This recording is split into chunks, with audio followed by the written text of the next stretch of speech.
मेरे भाइयों, मैं अपनी बात को आगे बढ़ाता हूं और अपने असल टॉपिक पे चलना चाहता हूं। इस वक्त हमारे मुल्क की जो हालत है वो हम और आप देख रहे हैं, बल्कि इस वक्त दुनियावी शक्ल पर और सतह पर देखा जाए, उस वक्त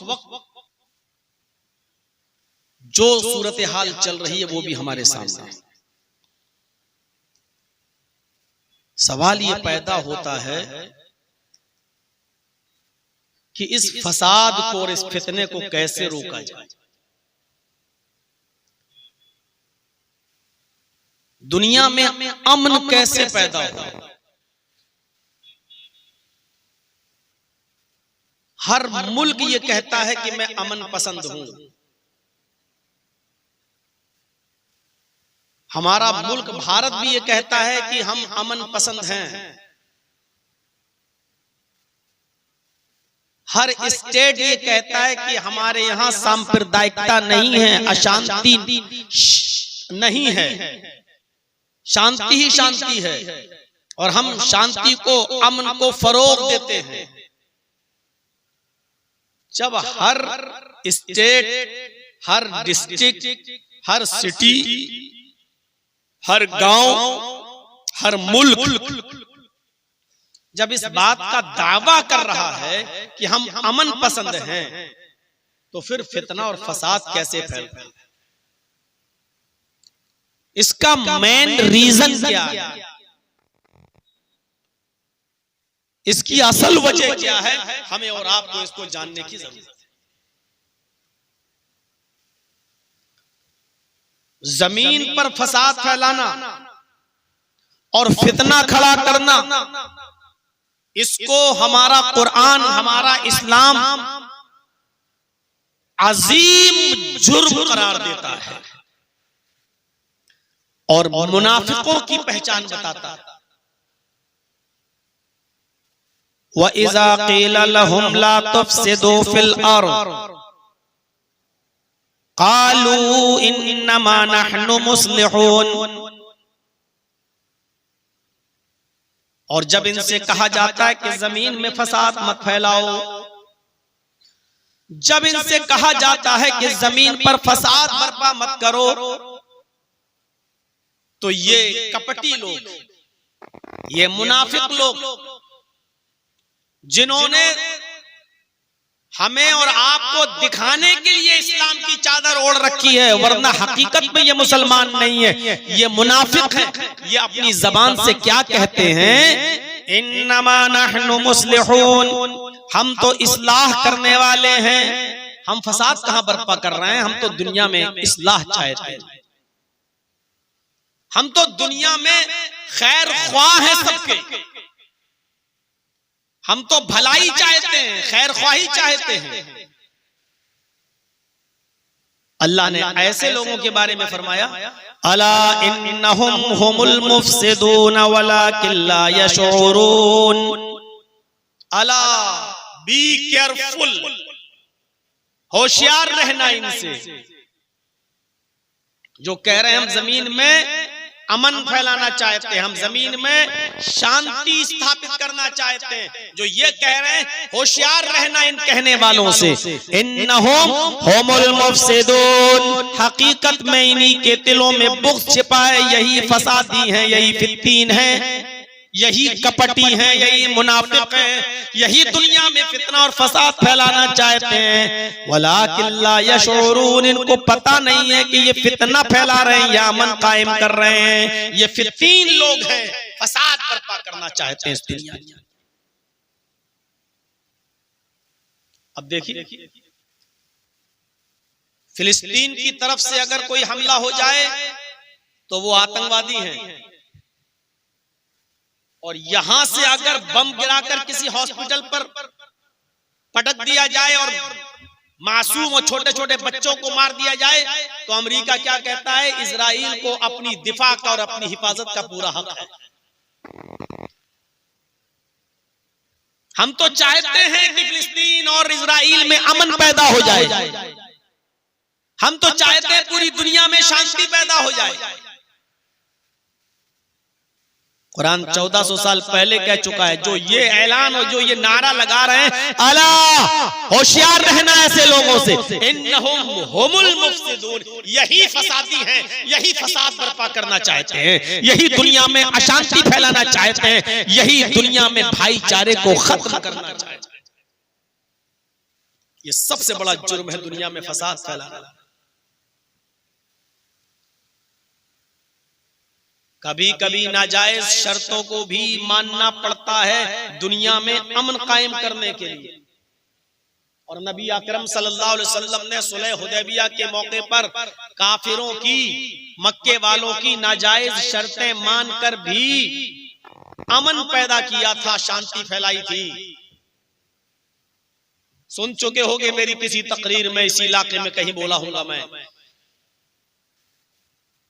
कितनी नाजायज शर्तें थी। ऐ मोहम्मद सल्लल्लाहु अलैहि वसल्लम, हम आपको और आपके सहाबा को इस मर्तबा उम्रा नहीं करने देंगे, मक्के में नहीं जाने देंगे, आप वापस जाइए। आइंदा साल आप आएंगे और आपके साथी, इस साल नहीं। अल्लाह के नबी कह रहे हैं, मैं मदीना से आ चुका हूं, 7 मील की दूरी पर मक्का रह गया है, अब इतनी दूर से 400 मील का सफर करके हम आए हैं, इस मर्तबा आप हमको रोक रहे हैं? नहीं, इस मर्तबा तो कर लेने दो। कहा नहीं, इस साल तो नहीं करने दिया जाएगा, शर्त मानना हो तो मानिए, नहीं तो लड़ने के लिए तैयार हो जाइए। अल्लाह के नबी सल्लल्लाहु अलैहि वसल्लम ने कहा, चलो मैं नहीं करूंगा, इस मर्तबा वापस चला जाता हूं, हम और हमारे सहाबा सब वापस चले जाएंगे।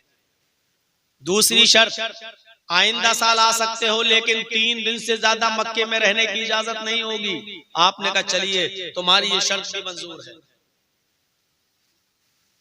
हमारे साथी तलवार खुली हुई लेकर घूमेंगे, लेकिन आप और आपके सहाबा तलवार को मियान में रखेंगे। आपने कहा चलो, मुझे ये भी मंजूर है। अच्छा सुनिए, हमारा कोई आदमी मक्के से भागकर अगर मदीना जाए और आप पकड़ लें तो आपको वापस करना होगा, लेकिन आपका कोई आदमी मदीने से भागकर हमारे पास आएगा और हम उसको पकड़ लेंगे तो हम वापस नहीं करेंगे। समझौता कहीं इस तरीके से होता है, समझौता कहीं इस तरीके से होता है कि हमारा आदमी अगर मदीने में जाए तो तुम्हें वापस करना होगा, और तुम्हारा आदमी अगर हमारे पास आ जाए तो हम वापस नहीं करेंगे। लेकिन आपने क्या फरमाया, शर्त तो तुम्हारी नाजायज है, लेकिन मुझे ये भी एक्सेप्ट है, मंजूर है, चलो चलो ठीक है। आपने कहा अली लिख दो, मोहम्मदुर रसूलुल्लाह को ये शर्तें मंजूर हैं। हजरत अली ने लिख दिया, मोहम्मदुर रसूलुल्लाह को ये शर्तें मंजूर हैं। सुहैल जो काफिरों की तरफ से सरदार बनकर आया था, कहने लगा, ये रसूलुल्लाह काटो, मैं आपको रसूल नहीं मानता हूँ। अगर रसूलुल्लाह मान लूं तो झगड़ा ही सारा खत्म हो जाए। हमारा और आपका तो झगड़ा इसी बात पर है कि आप कहते हैं हम अल्लाह के रसूल हैं और हम कहते हैं आप अल्लाह के रसूल नहीं हैं, आप अब्दुल्लाह के बेटे हैं, लिहाजा ये काटो। मोहम्मदुर रसूलुल्लाह को ये शर्तें मंजूर हैं, ये लिखो मोहम्मद इब्न अब्दुल्लाह को ये शर्तें मंजूर हैं। आपने हजरत अली से कहा, अली रसूलुल्लाह काट दो। हजरत अली ने कहा, अल्लाह के नबी, अल्लाह ने आपको रसूल बनाकर भेजा है, आप हक के साथ नबी बनकर आए हैं। मेरे हाथ में और मेरी कलम में इतनी ताकत नहीं कि लफ्ज रसूल को काट सके। जब आप अल्लाह के रसूल हैं तो मैं कैसे काट सकता हूँ, मेरे हाथों में वो जुर्रत नहीं, मैं नहीं काट सकता। आपने फरमाया, मुझे बताओ ऐ अली, वो कहाँ लिखा है लफ्ज रसूलुल्लाह? हजरत अली ने बताया, ये लिखा है। तब अल्लाह के रसूल ने अपने हाथ से काट दिया लफ्ज रसूलुल्लाह। लफ्ज़ रसूलुल्लाह काटा जा रहा है। उमर फारूक के ऊपर क्या बीत रही होगी, हजरत अली के ऊपर क्या बीत रही होगी, उस्मान गनी के ऊपर क्या बीत रही होगी। कि अल्लाह ताला ने रसूल बनाकर भेजा और ये लफ्ज़ रसूल काटा जा रहा है, लेकिन आपने इस शर्त को भी मान लिया सिर्फ इसलिए कि अगर ये शर्तें नहीं मानेंगे तो अभी फसाद होगा, अभी झगड़ा होगा, दोनों तरफ से तलवारें निकलेंगी और इनके भी लोग मारे जाएंगे, हमारे भी लोग मारे जाएंगे। अगर थोड़ा सा झुक कर मामला बन रहा है और बाद के नतीजे अच्छे निकले तो इसमें बुराई क्या है? थोड़ी देर के लिए हम कुछ सालों के लिए इनकी शर्तें मान लेते हैं। अल्लाह के रसूल ने ये नाजायज शर्तें भी मानी। आज तक कोई गोदी मीडिया का एंकर ये नहीं चला सकता कि अमन को कायम करने के लिए मोहम्मद रसूलुल्लाह ने शांति को बहाल करने के लिए इतना झुककर भी फैसला और इतना झुककर भी समझौता किया, इतना झुककर भी कंप्रोमाइज किया। ये गोदी मीडिया के पालतू कुत्ते इसको नहीं लिख सकते हैं। यूट्यूब के चैनल वालों, तुम्हें पॉइंट मिल गया है। इस लफ्ज़ कुत्ता को अगर पेश कर दोगे तो बहुत पैसा कमाओगे, तुम्हारे घर बन जाएंगे। इस पर अगर थंबल लगाओगे कि मौलाना ने जी न्यूज को कुत्ता कह दिया, मौलाना ने आर भारत को कुत्ता कहा, तब तो आपकी ताजमहल बनकर तैयार हो जाएगा आपका घर। सिर्फ थंबल बनाने की जरूरत है आपको, बस।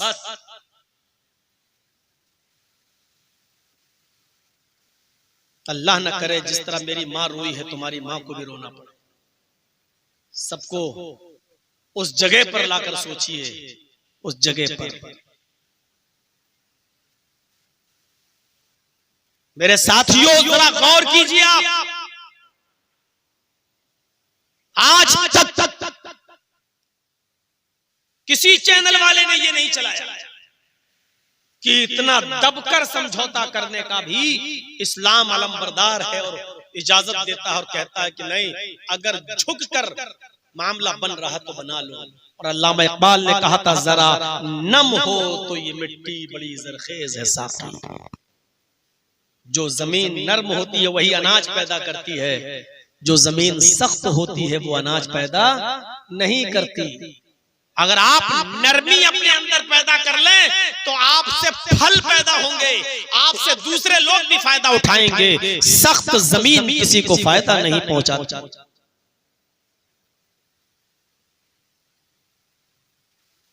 नबी अकरम ने इस हाल में भी रहकर समझौता किया है, वापस चले गए, इतना दबकर समझौता करके दिखा दिया। उस अरब की सरजमीन पर जरा नजर डालो, कैसी अशांति थी, कैसी अशांति थी। सांप्रदायिक माहौल कैसा फैला हुआ था। जात और बिरादरियां आपस में लड़ती थी, मैं तुमसे अफजल, मैं तुमसे अफजल। मक्का छोड़कर जब सहाबा मक्के से मदीना हिजरत करके गए, उस वक्त तक उन सहाबा के दिलों से भी कौमी असलियत नहीं निकली थी। और कभी कभी वो कह दिया करते थे, कुरैश वाले जो मक्के से आए हैं मदीना, ये अंसारियों से अफजल है। और अंसारी कहते थे कि तुम तो भूखे आए, नंगे आए, हमने रहने के लिए तुम्हें घर दिया, मकान दिया, जमीन दी, जायदाद दी, हम तुमसे अफजल। कौमी असलियतें जोश में आई और अंसार और मुहाजिरीन के दरमियान जंग भी चली। खुतबे हज्जतुल विदा के अंदर अल्लाह के नबी सल्लल्लाहु अलैहि वसल्लम ने ये कहकर जात और बिरादरी, कौम और जात के झगड़े को खत्म कर दिया कि ला फज़्ल लिअरबिय्यिन अला अजमी वला लिअजमिय्यिन अला अरबी। किसी अरबी को अजमी पर, किसी अजमी को अरबी पर, किसी गोरे को काले पर, किसी काले को गोरे पर कोई फौकियत नहीं। किसी अमीर को गरीब पर और किसी गरीब को अमीर पर कोई फौकियत, कोई श्रेष्ठता, कोई दर्जा नहीं। तुम सब बराबर हो। कुल्लुकुम मिन आदम व आदम मिन तुराब, तुम सब आदम के बेटे हो और आदम मिट्टी से पैदा किए गए थे। तुम सब आदम की औलाद हो और सब भाई भाई हो। मेरे भाइयों, ये कहकर आपको रंगो नस्ल, जातो बिरादरी, कौमो मिल्लत और अमीर और गरीबी के फर्क को मिटाना पड़ा। आपको ये आखिरी खुतबे में कहना पड़ा। मेरे प्यारे साथियों, आपने इस तरीके से रंगो नस्ल के फितने को मिटाया।